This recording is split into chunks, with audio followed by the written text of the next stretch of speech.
Chapter 8. At Ellie's house, the three Slitheen planned their next moves. Now that they had their disguises, the real planning began. Excellent work on burning down the building, sister. Oh, anytime. You can always count on me. Sisters, I have a question. Go ahead, sister. When are we going to get a hunt? Like a proper real hunt? I was thinking the same. Although stalking Nicola and eating these three humans that we wear was fun, I'm craving a good chase. Yes, when they run, it's no fun if they don't run. Oh, the smell of fear from the humans. Sisters. Don't worry. Although the final phase approaches, I'm sure we can squeeze another hunt in. I have a feeling we will have to eliminate more people who get in the way of our plans. So what's the plan? Now that we have established ourselves, we must move to the next phase. And will this phase include a good hunt? Oh, yes. If we do it right, we will get a hunt. It does us good to hunt. So, Nicola and I will leave it up to you to take care of your colleagues. Ellie and I will take care of the rest of Coldfire construction. Meanwhile, Ruth was continuing her research into the fire at Nicola's office. She looked on the internet for employees at her company. She pondered to herself. There must be a link between the fire and Coldfire. There has to be. Oh, I don't know. Maybe Nicola was right. Maybe it is conspiracy. Maybe I should give her a call. She pulled out her phone and dialed Nicola's number. No answer. I hope they haven't got to her, whoever they are. Maybe I could contact someone from her company. Let me see. Hugh. I'll reach out to him. She dropped Hugh an email, asking questions about the fire, Coldfire construction, and Nicola. A few weeks had passed after the fire at Nicola's office. The lawyers had moved into temporary offices, but most of their notes and documents had been destroyed. It looked certain that Coldfire construction was going to win the case by default. The Slitheen, disguised as Nicola, continued to pretend to fight against Coldfire construction, but in reality, she was fighting for them. Her colleagues began to become suspicious, whispering to each other about her change in behavior. Hey, Nicola. Is everything okay with you? Yeah, everything's fine. I'm just a little stressed after the fire. I lost all my notes. As long as you're okay. We're all a little worried about you. Oh no, it's all fine. Would you excuse me? Their boss came into the room and announced an investigation into the fire. Nicola looked up, and the color in her face washed out. She ran to the toilets and rang Maya.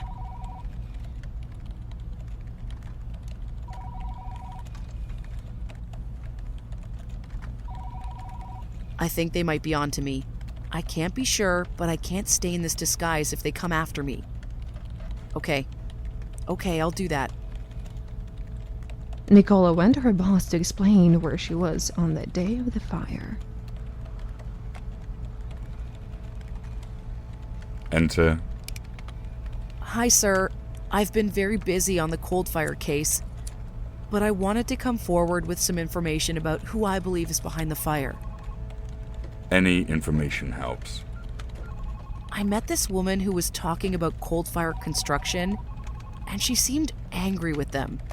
I wonder if she lit the fire to frame them? Interesting. When did you meet her, and what was her name?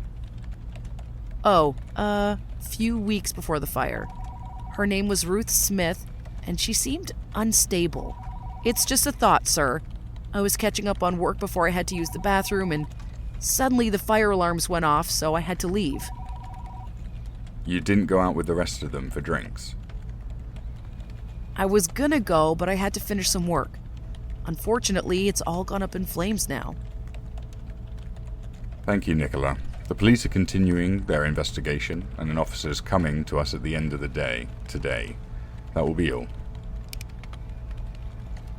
Nicola left the office, and Hugh came in.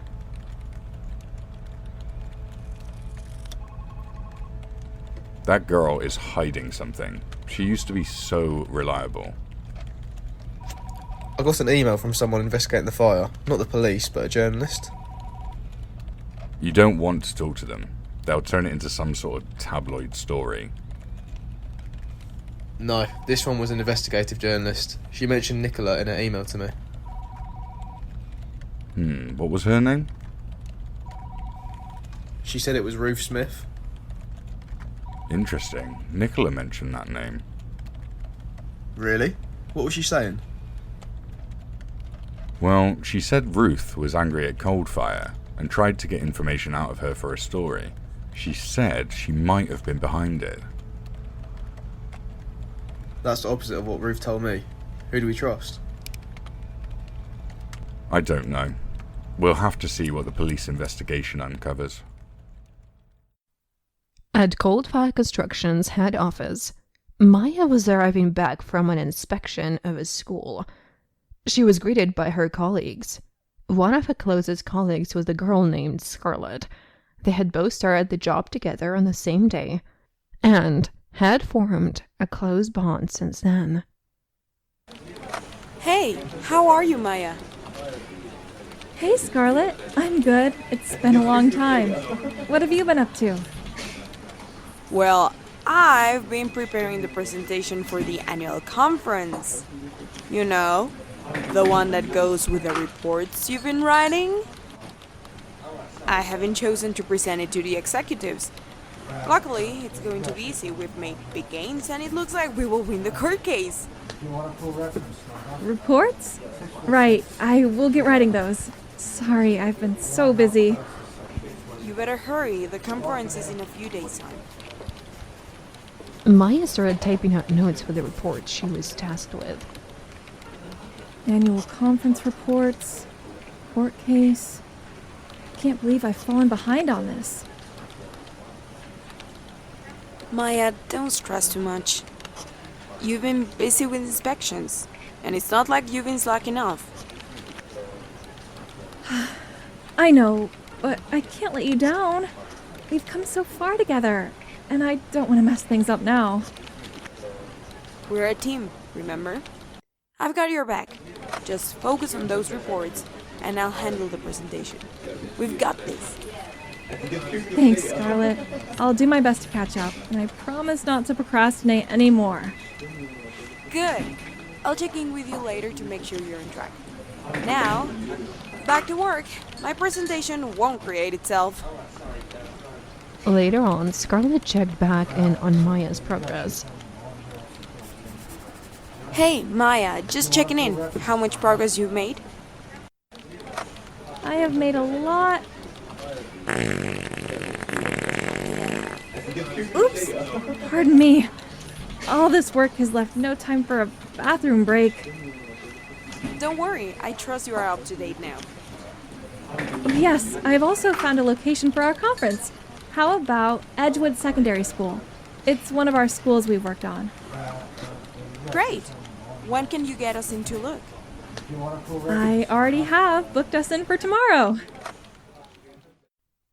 Ruth mulled over her recent encounter with Nicola, still trying to comprehend her own actions. However, she was determined not to let it distract her from her ongoing investigation.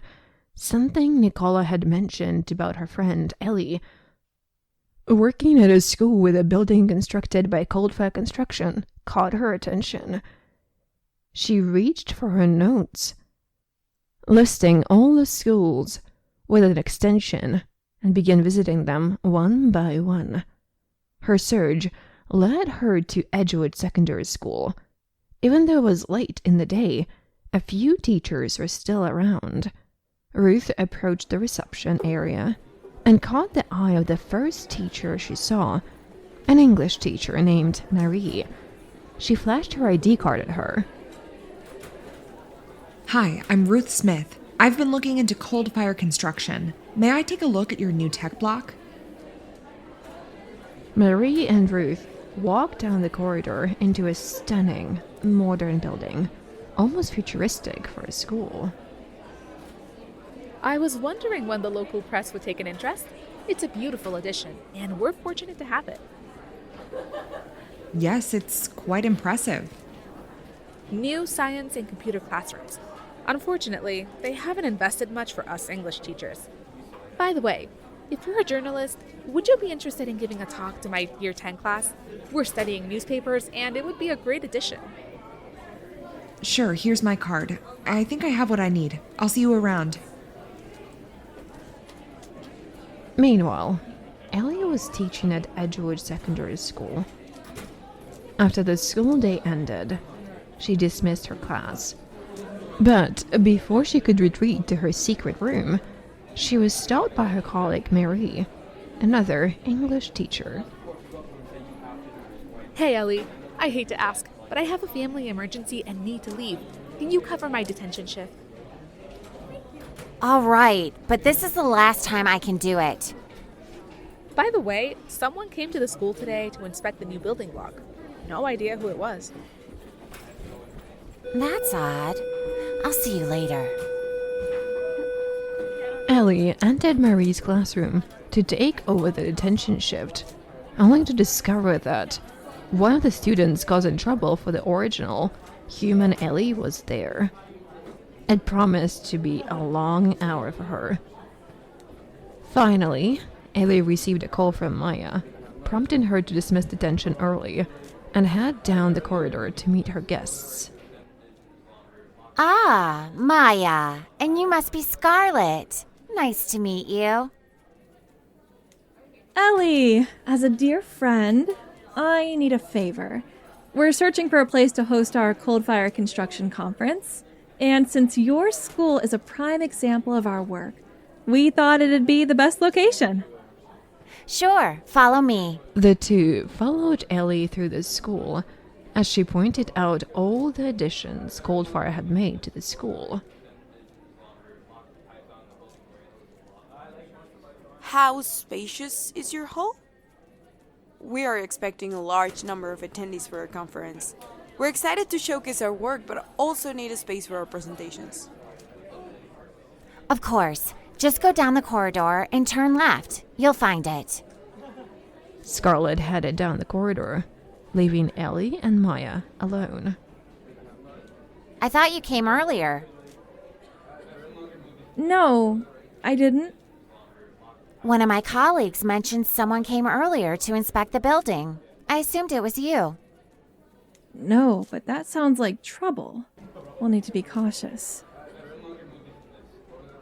Scarlett returned to the group. This place is perfect. Thank you for your help.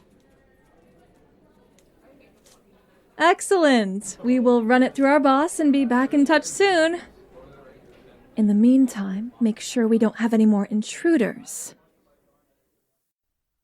A few hours later, Maya managed to catch the boss of Coldfire Construction's attention.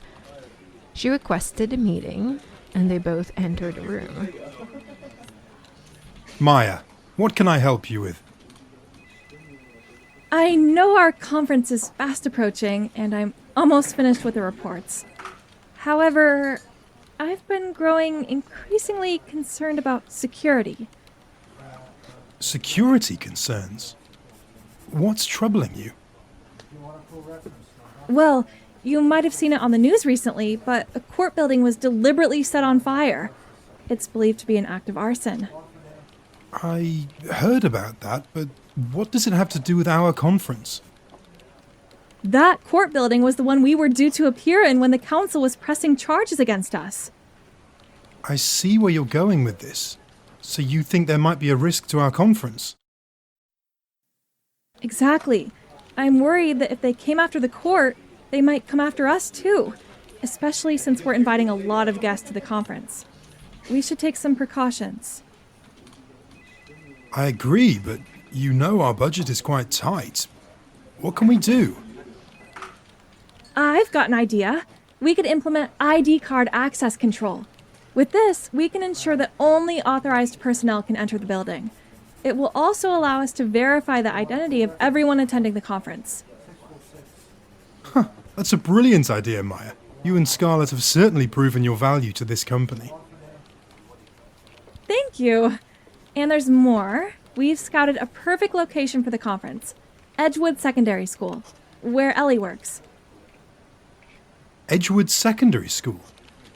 Why there? Ellie, one of our key contacts in the education sector, works there. The school offers ample space, modern facilities, and it's centrally located, making it convenient for our attendees. Plus, it helps strengthen our relationship with the local community. Interesting. I had a different location in mind, but your reasoning makes sense. Let's go with Edgewood Secondary School for the conference. Oh, sorry. Excuse me. Is that everything? I'll get to work arranging it. Maya's thorough preparation and persuasive argument won the boss over, ensuring that the conference would not only be secure, but also held in a location with strategic advantages. Maya felt relieved that her concerns were taken seriously, and that the boss was willing to invest in some security measures for the upcoming conference. With this plan in place, they could focus on making the event a success. At Edgewood Secondary School, the call came in to confirm that the conference would take place there in a couple of days. Right, that's confirmed. Marie, since I did that detention favor for you, I need you to do a favor for me. Yeah, sure. What is it? Can you help me steward a conference taking place here at school in a couple of days? Yeah, I think so. Marie signed herself up to help. She noticed that she was the only teacher to do so, but Ellie was her friend and colleague, so she didn't mind putting in the extra effort to help.